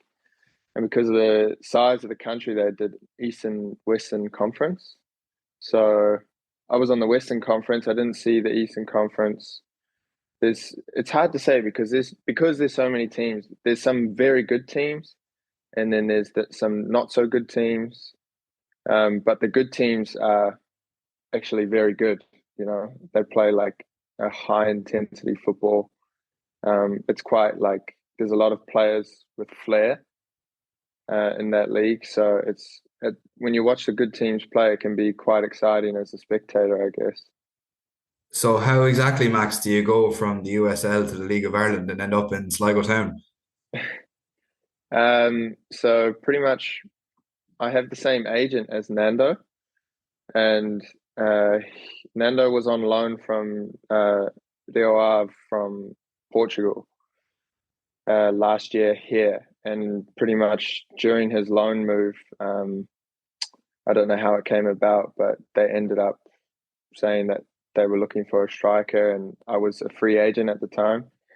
So I was pretty much on a plane like within 48 hours of finding out about the club's offer, So I was just out of there and straight here and straight into the season, pretty much. You just couldn't wait to see what Sligo Town had to offer, I'd say. Yeah, I had no idea what I had to offer, to be honest. I had no idea what I was getting myself into. I just showed up. I just wanted to play football again, and they offered me a contract, and I didn't think twice. I just signed it. It was the only thing I had, and then showed up here, ready to try and crack on with the career. And given that we touched on the connection there with Nando Pineacker as well, given the fact that he's from New Zealand too, did that make things a little bit easier for you in your decision to come to Sligo, and was it easier for you to settle there knowing that there was someone else from New Zealand there too? Yeah, most definitely. Like Nando and I were in Grasshopper in Zurich together as well. So like we knew each other quite well. And then when I knew that he was coming here, I sent him a message, congratulations. And then not long after, my agent texted me, he said, "Oh, do you want to go to the same club?" I just said, "Of course, yeah, I do." Knowing that he was here, it was a lot easier for me to get settled in, obviously. And I think the lads as well, I didn't expect them to be so friendly and welcoming. So that was a big positive for me. But yeah, definitely having Nando here was a big help for me, for sure. Now, Max, Donald's going to be very biased about Sligo. What's your honest opinion on Sligo Town? Is it anything compared to Auckland, or what we thinking? It's not home. Nothing compares to home, but it's beautiful. Like it's like a small community, which I quite like, actually. You see the same faces pretty much every day. So always saying hello to people, and a lot of them, I don't know their names. I just know their faces. I say hello and be kind to them because they're kind to me. And it's quite cool that quite a lot of people get out to our games and support us, considering the size of the population here. So it's awesome. And Max, obviously you've been here in Sligo now for a year and a bit. What have the highlights for you been in the Bit of Red? Highlights, first goal for Sligo last season, which was against UCD. that was a great feeling, obviously, to be on the score sheet at a new club. Second highlight was qualifying the first round of Europe against Ballatown, the penalty shootouts, where Ed McGinty pulled off a masterclass and the whole crowd erupted. That was unreal. And then probably scoring against Motherwell at home after receiving a fair bit of stick from them that day was a good feeling to score and obviously seal the victory and head into the next round again. Yeah, that European run was something else last summer, and you certainly didn't hold back when you sealed the winner to put Rovers into the next round. Yeah, exactly. I don't know what I was thinking, but it was more just acting off the emotion. I was quite happy in the moment, and I think I was just doing some things I didn't know what I was doing. And then I watched it back. I was thinking, I can't believe he didn't give me a red card. It was crazy. So yeah, I guess it was awesome. It was awesome. It's interesting, Max, because you've obviously come over at a good time, I suppose, from a football perspective, where the league itself is kind of going through actually a bit of a mini revival. Like, I'm sure players have probably spoke to you about, like, 5-6 years ago, some of the crowds of games, you'd be lucky Seven Donal might be there, but maybe talking maybe 1,000 people on a good day. Donal at the top of the showgrounds, I at the top of my own club. How have you found the atmosphere at the games, especially at the start of this season? Like, even last night on Monday night, 2,500 at the game, like, from the TV, the stream, it was Donal was there himself. There was a good atmosphere. There was a bit of back and forth. Like, and it must just add to the occasion as a player playing in front of a good crowd. It's massive. Having such a lively atmosphere at games, even when we were playing away against UCD and then away again in Drogheda, our travelling supporters were unreal, and we hear them and we feel them every game as well. The atmosphere has been pretty electric for us the first games of the season. I hope it continues as well. But yeah, it's definitely a huge help. It makes the occasion that much more special as well. And I guess it helps you kind of mentally hit your flow state, when you have that sort of energy and atmosphere created around you. In terms of the season itself, I know, like, we're probably going to say one game at a time, and I'm waiting for that answer. But I suppose, what's actually the goals for Sligo Rovers? Because, like Donal mentioned at the beginning, it has been a good start. I think you can see itself. There's a good squad. We spoke obviously very positive with John Russell. Like, is there high? Well, going maybe too much detail, but is there a high aspiration in between the squad of what they can achieve this season? Yeah, the aspirations are as high as we can set them. So I guess you can do the math on that. But I think it's most important for us that we genuinely believe that we can beat any team on any day. And I think we do believe that. And we also need to understand that we can lose to any team on any day as well. And just make sure that when we do hit the pitch, that we're switched on, we're engaged, and we're ready to get firing. And most important thing for us, again, is we're trying to win football matches. So it is so cliche to say, but it is one game at a time. And whoever you face, this league is so difficult. You see always strange results every week. So yeah, there's no easy games. There's no games that you can just blow over a team for fun every time, So you have to really be at your A game to keep racking up the points. Yeah, and even for your own self, the personal goals, have you set a target what goals you want to hit, or just taking it game by game? Even looking ahead, Donal mentioned earlier on about maybe the New Zealand kind of thing in the back of your head. Do you think maybe good season here, I can add to my caps from New Zealand? Yeah, I mean, for sure. It's always a huge motivation for me to represent my country again. I think it's the most prestigious thing that you could do as a sports person in general, is represent your country. And it starts with obviously me here performing well. So yeah, I want to score as many goals as I can, and then when I score the next goal, I'm thinking, can I score another one? And can I score another one? And so on. So yeah, I think it's important for me that I stay hungry, stay lively, and chances will come. And then I just have to be ready when they do, that I can do my best to score them. looking ahead then to the weekend, obviously playing Cork City, quick turnaround again, playing the showgrounds, which is obviously a positive for yourselves. How do you see the game going? Another win?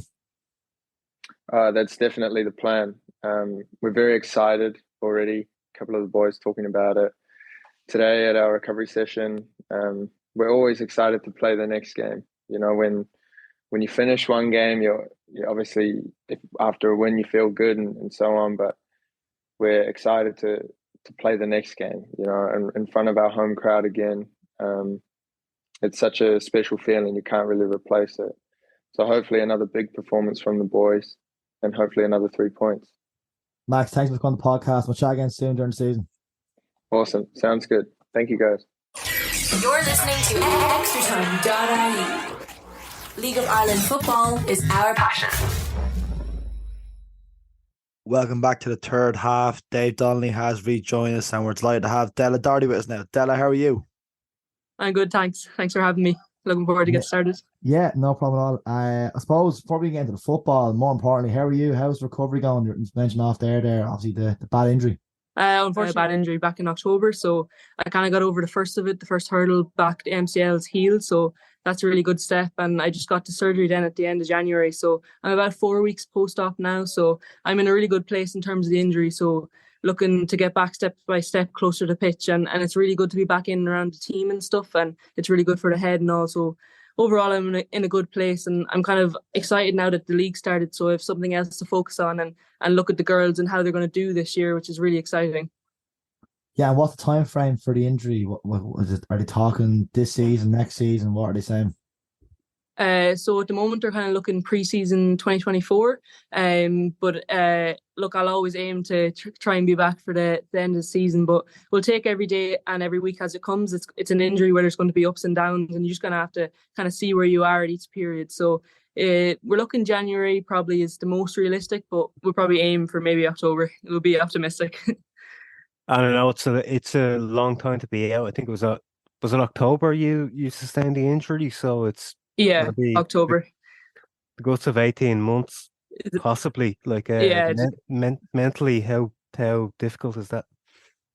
So first, obviously, it was just initial shock of it actually happening, and then it was trying to kind of reflect and understand that I am going to be out for this lengthy period of time, and doing other things that I can do in the meantime to kind of keep myself involved in the pitch, but also maybe make myself come back even fitter than I was. So I'm actually being accepted into the UEFA C course. So I'm going to focus this year on coaching and things like that. So I'll be part of soccer, and then I'll also gain more knowledge in soccer without being on the pitch. So I'll do little things like that. And then obviously I'll be in the gym as much as I can and get my body back to where it needs to be. And maybe I'll come back even stronger than I was before. And the coaching, will that be through Wexford or? So that's through an FAI course. So I'll start that, I think, at the end of March it starts, and that'll kind of be something else to focus on as well as the rehab.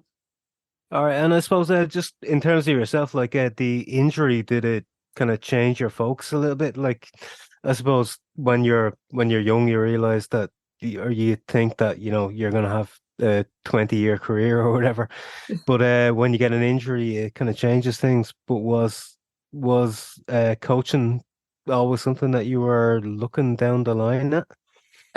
Initially, it actually wasn't. I think the injury kind of put into perspective that you need kind of other routes in the game as well. If you want to go, want to stay in the game maybe a bit longer and stuff like that, it's nice to have other outlets to have on your back as well. And also, I do computer science in Trinity in college as well, so it just put into perspective how important it is to have something outside of soccer, as well. So as well as being able to train and stuff like that, I also have something else to go to and take my mind off it. And I didn't realize how much college actually did help with that as well. So it kind of put everything into perspective when I did get the injury. I had to really think about and evaluate what I wanted to do in terms of soccer and stuff like that. And I really know that I want to get back as fit as I can. And then I thought the coaching, because I can't do it on the pitch, I can learn through doing the coaches and learning how they see the game and things like that.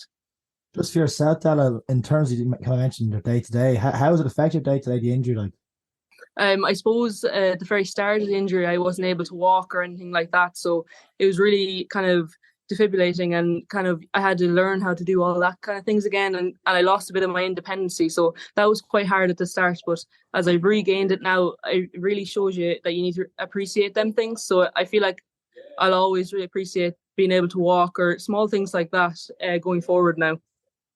Yeah, and even work, has it affected work at all? Definitely did. Like going into the likes of college and stuff, because I wasn't able to drive, I wasn't actually able to make it up to college. So it's only in the recent couple of weeks that I actually was able to make it back into college, and just seeing how it affects that side of life as well. It must be an awful tough setback, Della, when you get an injury as bad as that. Like you said, it just kind of makes you kind of reset everything. Yeah, no, definitely. I think the biggest thing for me was the support system I had around me, the likes of my parents, and then even some of the girls who experienced this kind of injury before. It was really nice to be able to talk to them, because you realise that they were able to come back and they're playing at this high level again. So that's the only thing that's kind of a saving grace, is to have that really good support system around you. Just looking ahead then to the football, Della, obviously good start of the season for Wexford, a 1-0 win, the Ciara Rossiter goal. Couldn't ask for a better start. No, definitely not. And aiming DC Park is all, especially the first game of the season when everybody's riled up and ready to go. I think we came away with a really good result at the end of the day, and a good clean sheet, which is always good as a defender. It's been a different build up to the season for you, I suppose. Like it's probably the first season that you've come in where you're not playing. So how has it been for you? Yeah, it's definitely been different. I suppose I missed the first couple of weeks of preseason because I just got my surgery. So it was kind of integrating back into the team and stuff like that. But you realise how much of a bond you actually have with all the teammates when you come back in, and you realise how much you miss them and how much they're good for your head and getting in and around them. So it's definitely a different build up, but to have the players around me, and also there's a few other players injured, so we're kind of in rehabbing together. So it's not like I'm totally on my own either. So it's definitely a different lead up, but I suppose you just have to deal with what comes in front of you. And I know you're studying in Dublin, so like, is it a big commute down to Carlow for the training sessions and rehab and stuff like that, or? Yes, it would be. So it'd be kind of in the range between an hour and a half, 2 hours once I leave college in Dublin, and then get down to Carlow and probably get home around 11. So it's a big commitment, but I think anybody who's kind of in the league understands the commitment that you're going to make, and you kind of just decide that this is what you want. And if you put enough work into it, you kind of get the reward. So it's worth it at the end of the day to put that kind of commitment in.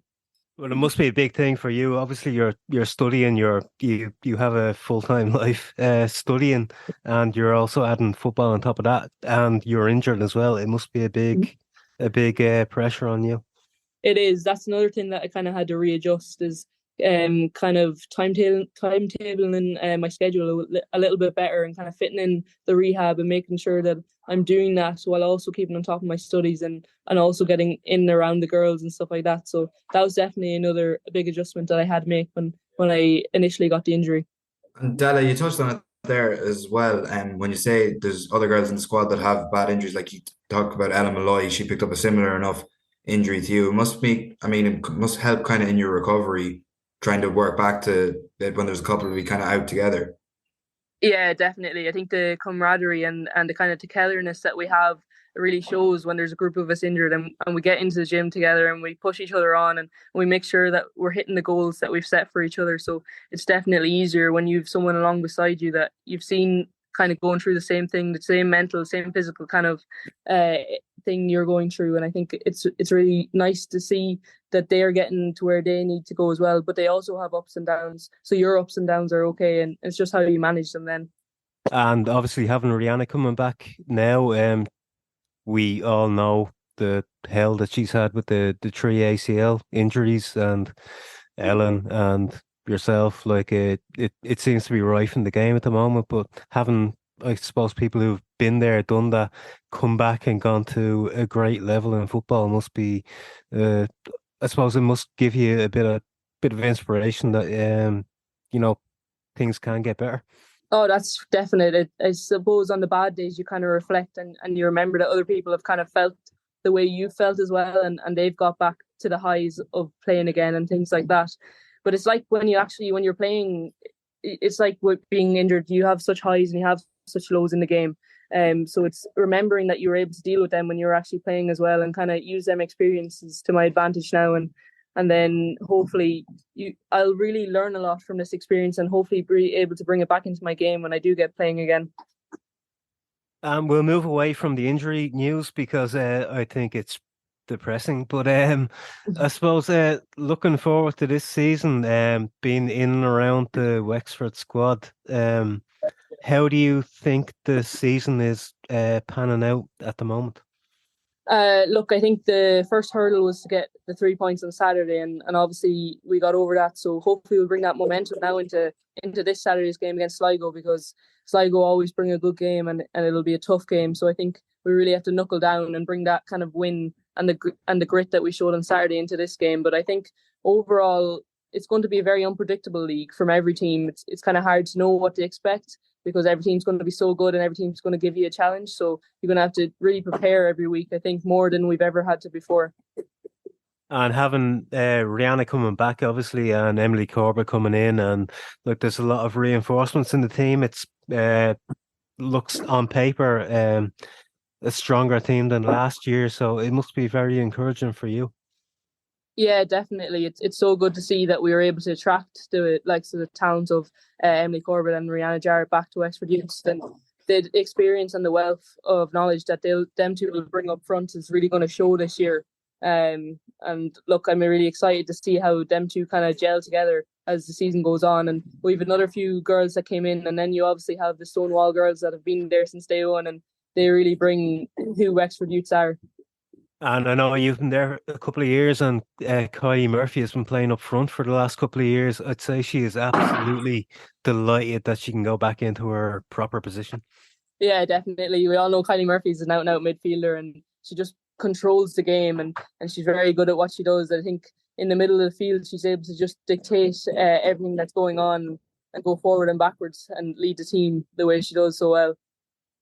Della, you mentioned the unpredictability of the league as well, and I'm sure you'd be buzzing to get back to Ferry Carrick now on Saturday, but no doubt you'll have a tough test in Sligo Rovers this weekend as well.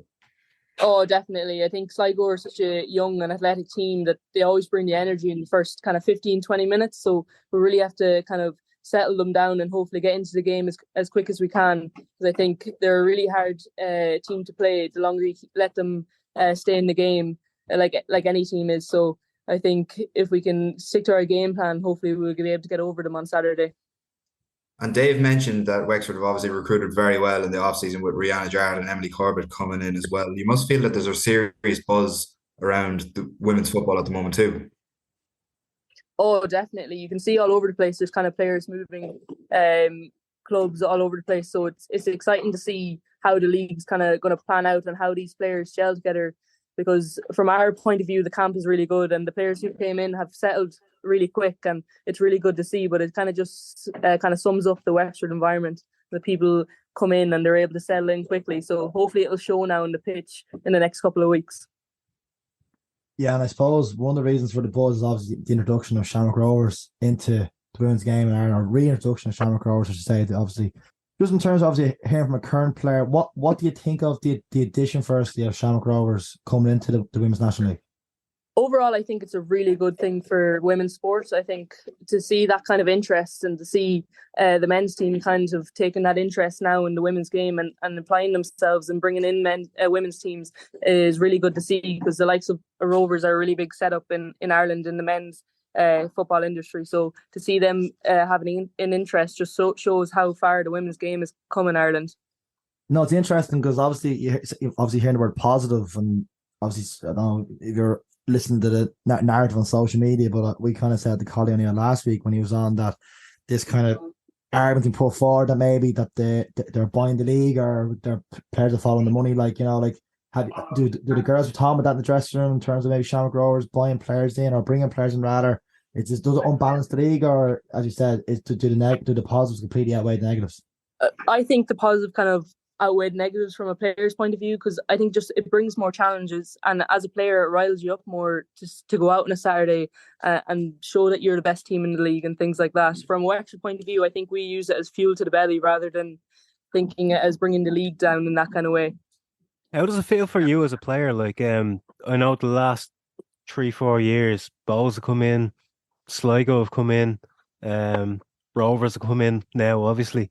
is it a bit, I don't know, unsettling? Is it because you don't know how good these teams are going to be? You don't know how, good the players are going to be because some new players are coming into the league. Like, is it a bit unsettling for you that you don't exactly know what you're coming up against? I suppose it is. As a player, you kind of have to expect unpredictability because that's the whole game of soccer. So I feel like teams coming in is always a good sign, and when teams come in and they're able to stand their ground, it just shows how far maybe the youth system of women's football and things like that have come, and the interest is there, and you're applying good players and stuff like that. Because I feel like the likes of Sligo came in last year and they did really, really well, and they challenged top teams, things like that. So I think it kind of brings the women's game on. Obviously, at the time, it's kind of can be scary or can be unpredictable. But I think you kind of want that challenge when you come to play at this kind of level. Yeah, so just I suppose you played underage with Peamount, so you would have played with a lot of the players who are coming through at Sligo and Bowes and Rovers at the moment. Do you see a pipeline for players that are, I suppose, development of the league, that it's there's more strength and depth coming through? Yes, I definitely do. I was actually part of the Leinster coaching team this year, and I could see even at that age how well coached they are and how much soccer information they have. So I think there's just so much coming through and so much opportunities for players coming through that it's really exciting for the league. And even there's the foreign interest from players is really good to see that we're able to draw players from overseas into our league now, which is really good.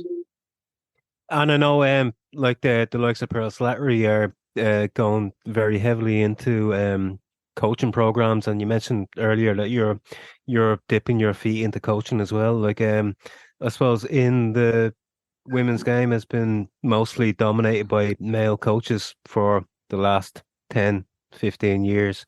Do you see a sea change in that?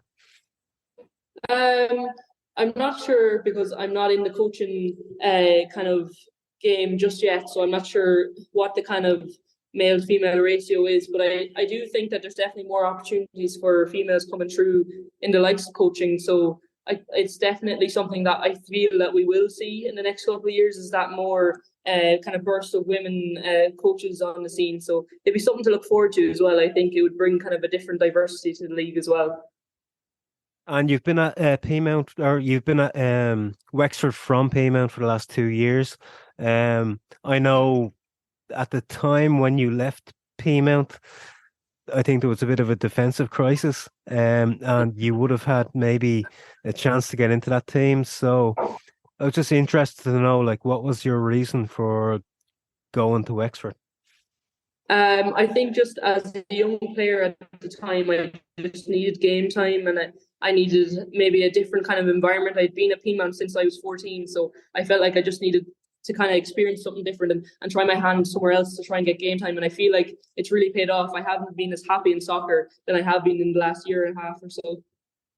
And just to finish up, like working with the likes of Nicholas Sinnott and Lauren Dwyer as a defender, it must be, I suppose it must be the best place you can be working at the moment.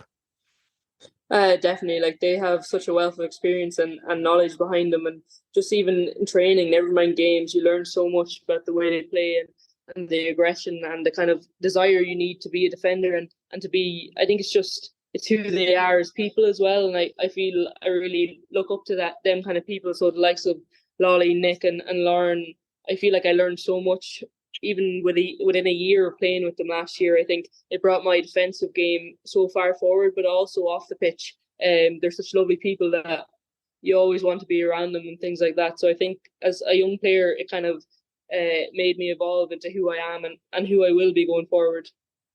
One final question. I know you probably won't be involved for most of this season, or possibly all of it.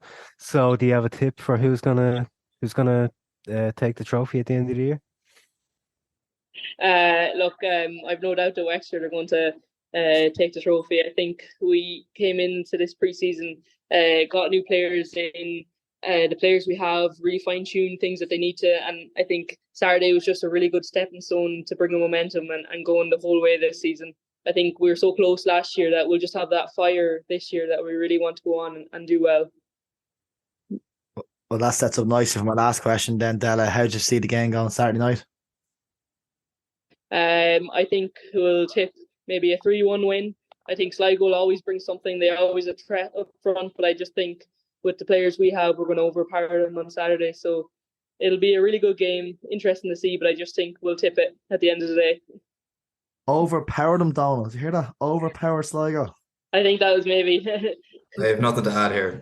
overconfidence. It's great to say at the sideline because you actually will be playing, so it's grand. You set your teammates for a fall there. I can't get a kick in the David, great time. Thanks so much, and good luck with recovery and good luck to Wexford for the rest of the season. Thanks a million. Quick run through the fixtures this weekend in the League of Ireland. First of all, the Premier Division, Shells v Shamrock Rovers on Friday night, along with UCD Drogheda. Pat's Balls, as I mentioned earlier on the podcast, big game there in Inchicore on Friday night. Sold out as well, over 5,000 tickets gone for the game. Derry C also faced Dundalk. And the Saturday night match, you have Sligo Rovers v Cork City. In the first division, we have Treaty United Cole, Bray Longford Town, Galway United Kerry, Athlone Town Waterford, and Finn Harris Wexford. And in the Women's National League, we have Bow Shells, Cork City Galway, Peamount DLR Waves, Shamrock Rovers Treaty, and Wexford Youths Sligo.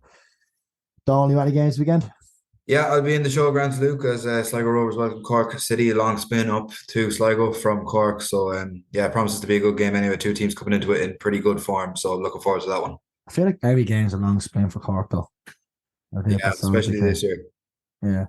Look, we'll leave it there. That's plenty of good stuff on the episode today. Thanks to all our guests. Thanks to Donal. Thanks, Dave. And we'll chat to you all next week.